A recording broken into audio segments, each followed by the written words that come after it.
The news reports are unclear, but there's been some kind of outbreak. Everyone in the city's been evacuated, apart from those who are dead or infected. So it's time for me to bug out. On my way to Terminus. The river where I'm going to gather some water from to filter through and boil, purify so I can drink it.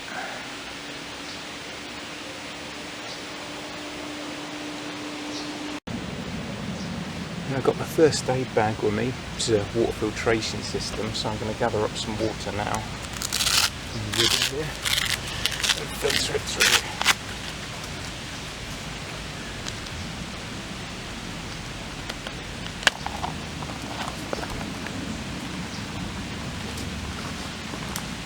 Hopefully without falling in.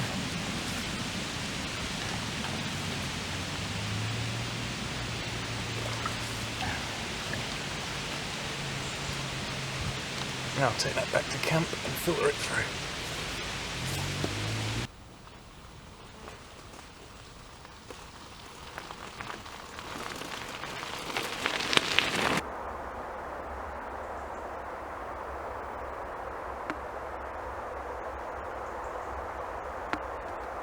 The infection seems to spread through saliva and blood.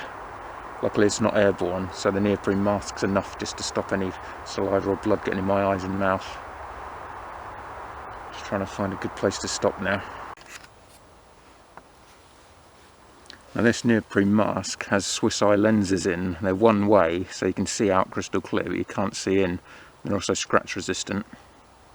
Now really they're more for extreme sports, but it does get your face warm in winter as well if you're out and about. Well, I managed to get out of the city and avoid the infected, gathered up some water supplies to filter for the night, and found a decent place to camp out, so now it's time to set up the tent.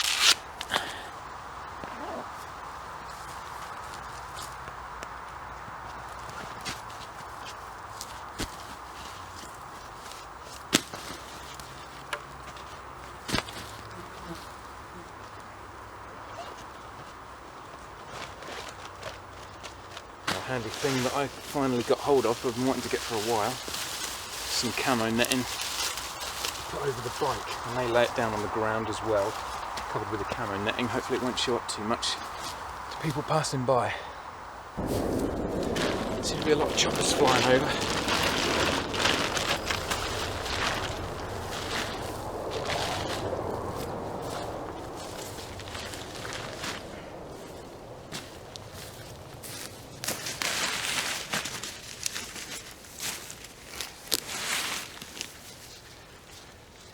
This is the Audi Adventure Ridge tent again. My go-to tent now, when I'm on my own.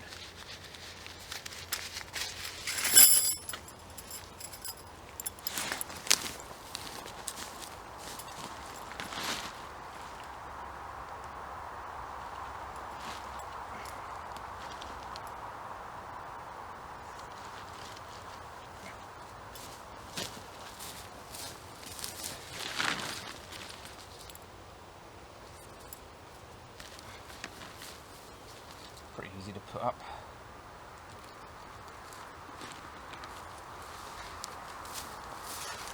There's only one pole that goes through it.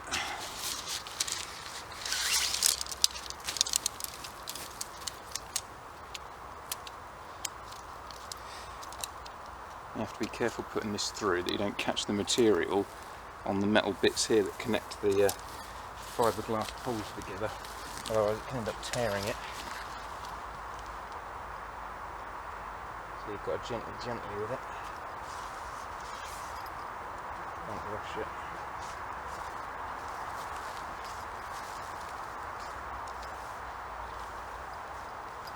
So it's a good halfway through.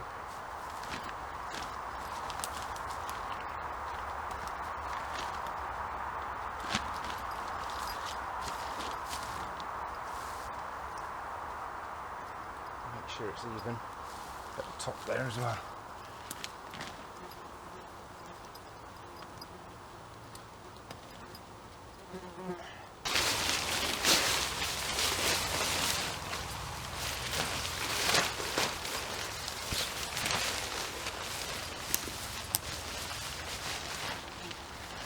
And we've got the outer sheet that slides over there.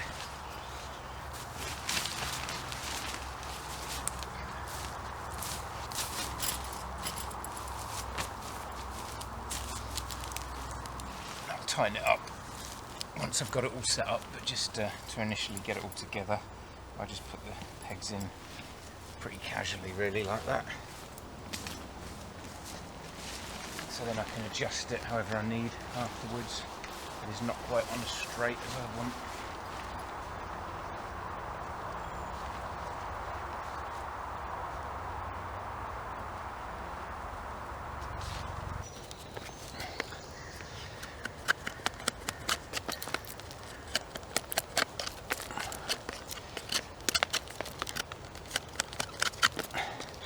I just want to make a prop pole to hold the porch open at the front of the tent.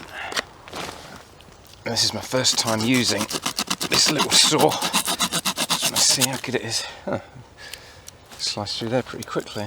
I'll take a little bit more off actually.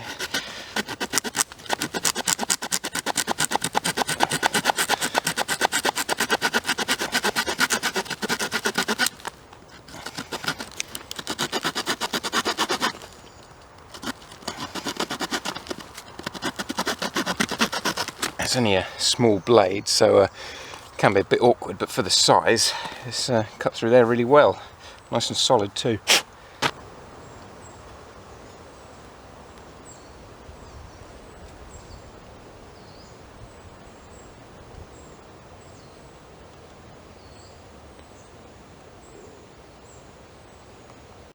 Alright, that's camp set up. Now I'll show you a few modifications that I've made. I showed you a couple of weeks ago that I've waterproofed the tent, but another thing that I've also done is replace the guy lines with paracord, because the cord that came with the tent was really cheap, and it was also kind of a neon yellow, so that you wouldn't accidentally trip up on them, to make them more visible, which yeah, makes sense, but for what I'm using the tent for, I wanted something a bit more camouflaged, and also the paracord's obviously a lot stronger. And inside the tent here, I've sewn a hoop onto the top there so that I can hang this light up. Now, set up the sleeping mat, self-inflating. It's starting to get dark now, I might have to put the light on in a minute. Even though it's self-inflating, really it does blow up a lot quicker if you just blow it yourself. It never fully inflates on its own, really. Now a sleeping bag, those quick release ones.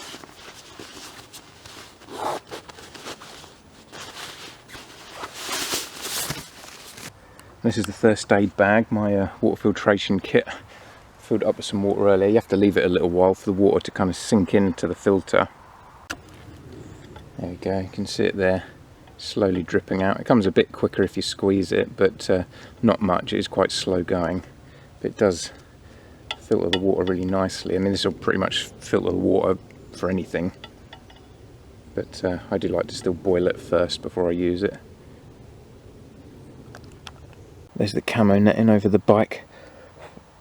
Now I know this probably isn't going to show up very well, but that there is the moon. It's so bright tonight. It's like a spotlight. I put the light on, but it's not really helping any. Yeah. It's such a shame that the camera won't pick it up better, because the way it's glowing through the trees looks really beautiful. It's a really bright night. Just a quick look at my camp from the outside there.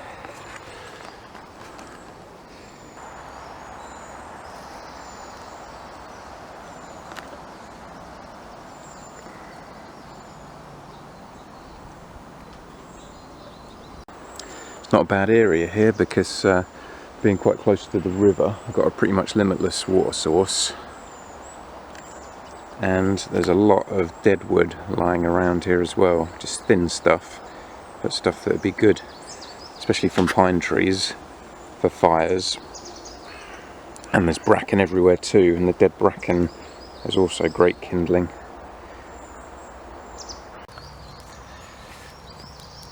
I haven't used this kettle on the Hexi stove before, so see how it goes, see how easy it is to clean.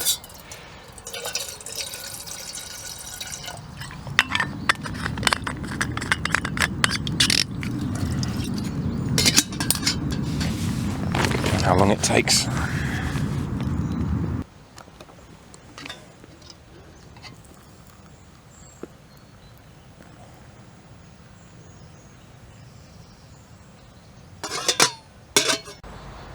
I've got to bring my spork with me, so the fish gutting and skinning blade is going to double as a latte whisk.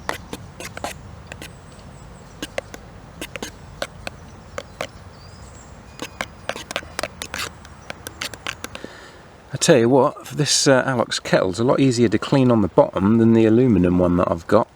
That you know, I'd have to really scrub at that when I got home to get the staining off. But I mean, just wiping this with some kitchen towel, it's got it almost perfectly clean. You know, give it another just a proper wash when I get home, and that'll be fine. So that's nice. Don't know what exactly what the coating is. I can't remember now, but yeah, it seems to do a good job of protecting the kettle from stains and whatnot. Actually, a quick run through of some of the kit I bought with me. For a sheath knife, I bought this Anglo Arms bushcraft knife. Very nice little knife, wooden handle, proper full tang on it. So I'm just kind of experimenting with that. As a backup blade, I bought this Combat UK folding knife, which isn't really much of a bushcraft knife. It's very tactical, but I'm absolutely in love with this knife at the minute. I just find it so cool, so I've been playing around with that a lot, and I just bought it out for the sake of getting more use out of it, really. And then, I mean, because really I don't need that one when I've got this one as well, because this has a folding blade on it, as well as a fish gutting and skinning blade, and a saw.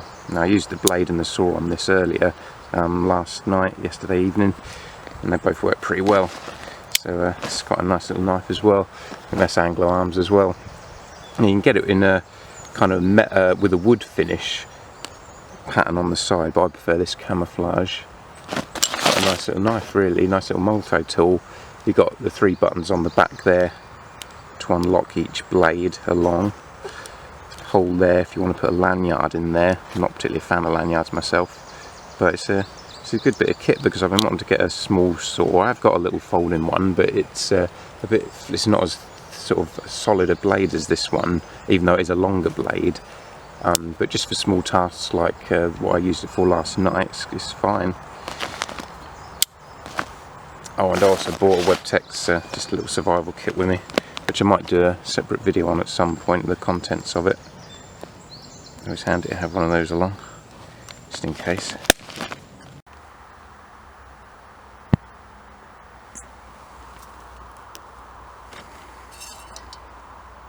As well as the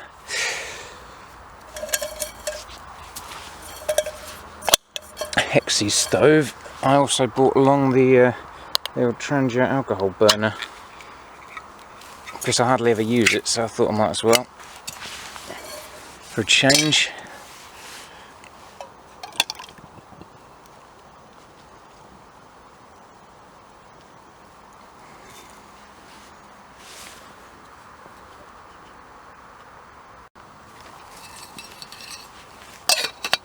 Now, it's actually a really nice set.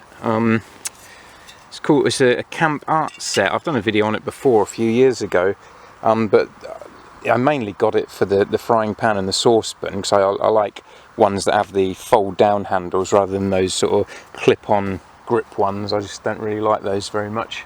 But the actual burner itself I barely ever use, because it's just easier and takes up less space to use a gas one or a Hexi. But it's nice to get some use out of it.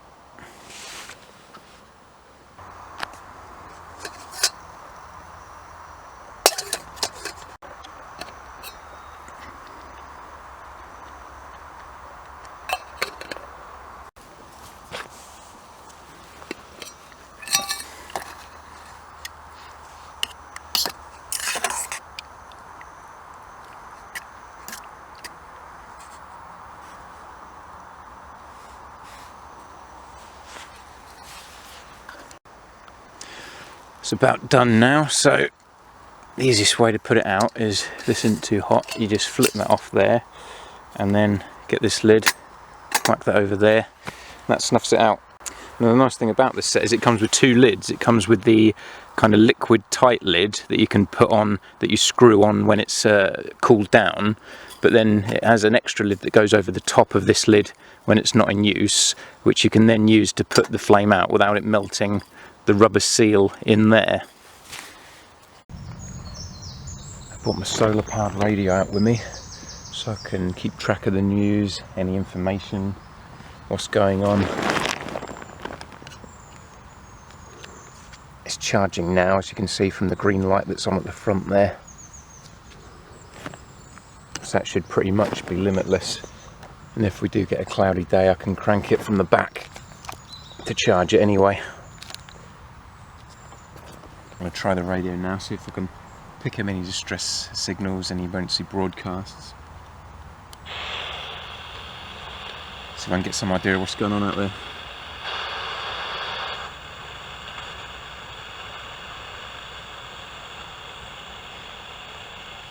I'm picking up a static, that's not good. Could be all the radio stations are down.